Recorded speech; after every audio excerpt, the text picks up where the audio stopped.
30 men went in. 29 died. Not one torpedo hit. But they took something from that fleet, something it never got back.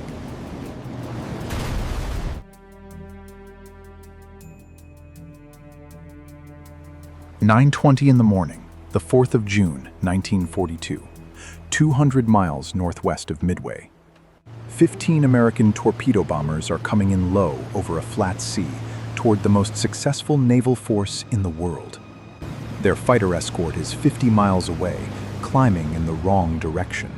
4 Japanese carriers ahead of them, Zeros stacked overhead. This is not an attack. It is a delivery. All 15 aircraft go into the water. 30 men fly that attack. 29 die. Not one torpedo hits anything. 66 minutes later, 3 of those carriers are burning wrecks, hit by fewer than a dozen bombs in the space of 6 minutes. And the men who died achieving nothing are the reason it happens. 6 months earlier, this fleet opened the war at Pearl Harbor. 4 carriers, the best carrier aircrew on Earth. It has not lost a ship. In May, it is sent to Midway. The island is bait. The Japanese expect the American carriers to rush out to defend it and intend to be waiting. It is a good plan. It has one problem.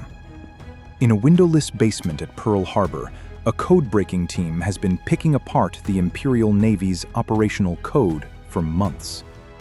The fragments keep naming a target, 2 letters, AF. They are certain AF is Midway. Washington is not. So they run a test. Midway transmits, in plain language, that its water plant has broken down. 2 days later, Japanese coded traffic reports that AF is short of fresh water. That is why the Americans are there. 3 carriers are placed northeast of Midway and told to wait. Nagumo is sailing into an ambush he does not know exists. A carrier in 1942 is an extraordinary weapon with one specific weakness. Her aircraft live below decks.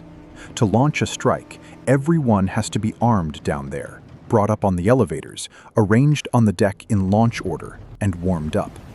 It takes about 45 minutes, and for all 45, the carrier must hold a straight course into the wind, no hard turns. She is a muzzle-loading weapon, devastating when she fires, helpless while she reloads. 45 minutes. Hold that number. Everything today is an argument about it. Nagumo has a reserve waiting below, armed with torpedoes for ships his intelligence says are hundreds of miles away. He orders them rearmed with land attack bombs. In the hangars, crews start manhandling torpedoes off the racks. Then a scout reports 10 enemy ships to the northeast. It does not say what kind. For 40 minutes, it does not say what kind. When the word carrier finally comes through, he reverses the order. The torpedoes go back on.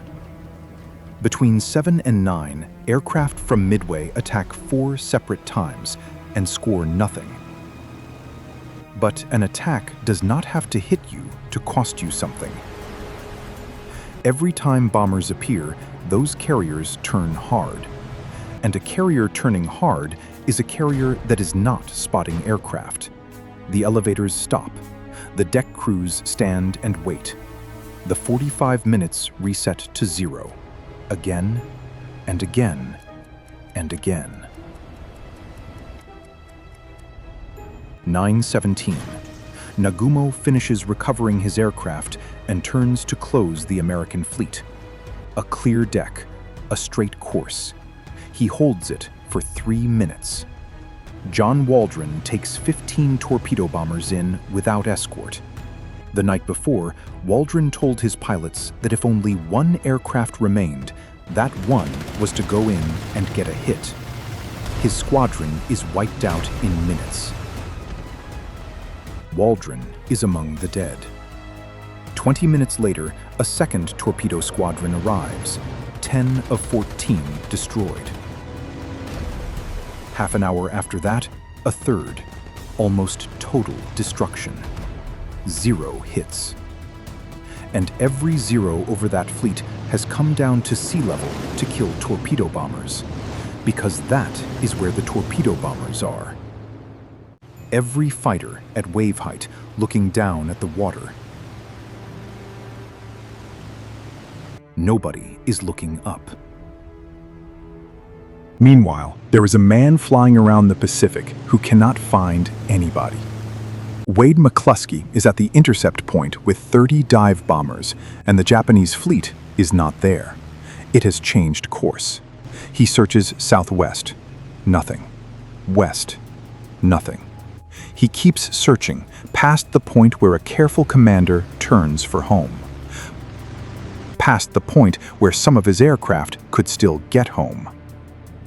Then he sees one Japanese destroyer, alone on an empty ocean, throwing a white wake and running hard to the northeast. All he knows is that a warship at full speed in the middle of the Pacific is going somewhere. He turns and follows her. 10:20.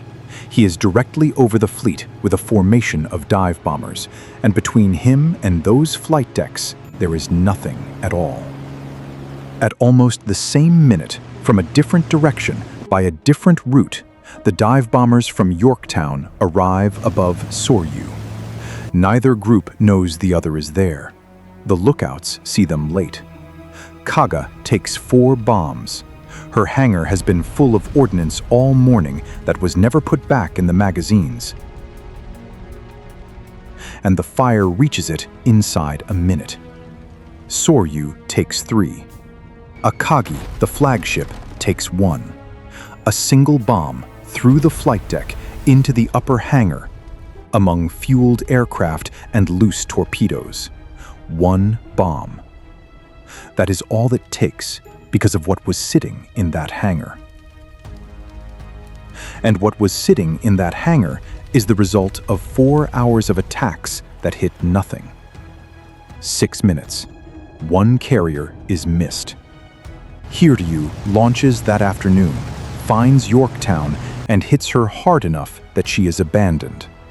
Hours later, dive bombers from Enterprise find Hiryu. By the middle of the next morning, all 4 are gone. Of the 30 men who flew with Torpedo 8 that morning, 1 survived. Ensign George Gay spent 30 hours in the water, watching those carriers burn. He lived another 52 years. When he died, he asked for his ashes to be scattered over the patch of ocean where the rest of his squadron went in. Japan lost around 250 aircraft and 3,000 men. The heaviest loss was not the pilots. It was the mechanics and the deck crews, the men who made 45 minutes possible in the first place. Pilots can be trained. Those men cannot be replaced quickly. In 2019, a survey vessel found Kaga on the seabed. 4 days later, it found Akagi upright on her keel. Flight deck torn open 5.5 kilometers down. They are war graves. They are not to be disturbed. And they have been down there since the morning when aircraft that hit nothing took from the most powerful carrier fleet in the world the only thing it actually needed. 45 uninterrupted minutes.